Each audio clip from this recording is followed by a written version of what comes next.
Morning, everyone. It is April 21st, and I wish I had better news to start the day off. But as many of you probably have already heard, Pope Francis has passed away at the age of 88 years old. He is the first non European pope in almost 1,300 years.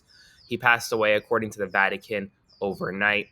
His death announced was just one day after his last public appearance, where he sat in a private meeting for about 20 minutes with United States Vice President J.D. Vance. Now, before I continue and get into all the news you missed overnight, please consider subscribing to my Substack to support my work or support my work by sending a one-time donation via Venmo to Aaron-Parnas. This work can only be done because of you all, and I may look exhausted. Well, the truth is I am exhausted right now. I woke up extra early, about at 6 a.m. on the West Coast, to try to get this report out to you as quickly as possible. The death of Pope Francis has marked the beginning of a mourning period in the Vatican and the start of a centuries-old process of selecting a new pope. The papal interregnum has begun, with cardinals determining the timeline for the funeral of the pope, along with the conclave, a process that is steeped in tradition but updated for modern times. So we'll get more information about the new selection of the Pope, but that will take about 2 to 3 weeks. Pope Francis's body will be placed in a coffin at 8 p.m. local time today, around 2 p.m. Eastern time, as announced by the Vatican. Cardinal Kevin Joseph Farrell, the Vatican Camerlengo, will oversee the certification of the Pope's death and the placement of the body in the coffin. Like I said earlier, one day before his passing, Pope Francis met with his last ever world leader, U.S. Vice President J.D. Vance. Their brief, unannounced 20-minute long meeting took place at Casa Santa Marta, which is the Vatican guest house where the Pope has lived since 2013. According to Vice President Vance, he expressed his condolences this morning and also made clear that he saw that the Pope was not doing well in terms of health. World leaders across the spectrum have all reached out and sent their condolences to the Pope's family, to the Vatican. President Donald Trump paid tribute to Pope Francis by saying, quote, "Rest in peace, Pope Francis. May God bless him and all who loved him," on his Truth Social this morning. Former President Biden expressed his sorrow, calling the Pope the People's Pope, a light of faith, hope, and love.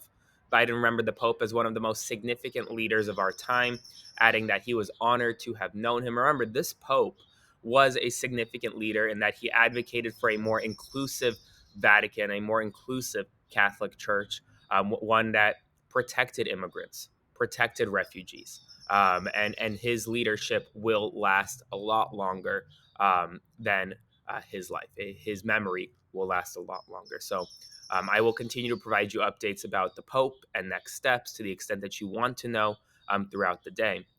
In addition, non-Pope related news: four House Democrats, Congresswoman Dexter, Congresswoman Ansari, Congressman Garcia, and Congressman Frost, are all traveling to El Salvador to visit CICOT and highlight Kilmar Abrego Garcia's case.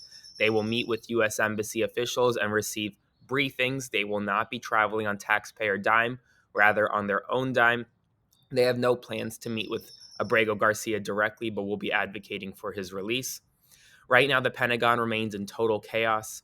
Pete Hegseth is unlikely to stay in his top role, despite the fact that the White House this morning has said that Donald Trump continues to support Hegseth. There is a scene of dysfunction, backstabbing, and constant missteps at the highest level, with a former spokesperson saying, quote, "The building is in disarray under Hegseth's leadership." Many Senate Democrats are calling on Hegseth to resign this morning, including leaders Schumer, Senator Warner, Senator Slotkin, Senator Murphy, Senator Warren, Senator Kelly, and Senator Duckworth. The United States is exploring options to end the war in Ukraine, which may include recognizing Russia's annexation of Crimea and preventing Ukraine from joining NATO. Defense Secretary Pete Hegseth, in response to all the turmoil, said this morning that he blamed the media for spreading lies, using anonymous sources, and disgruntled former employees to damage his reputations.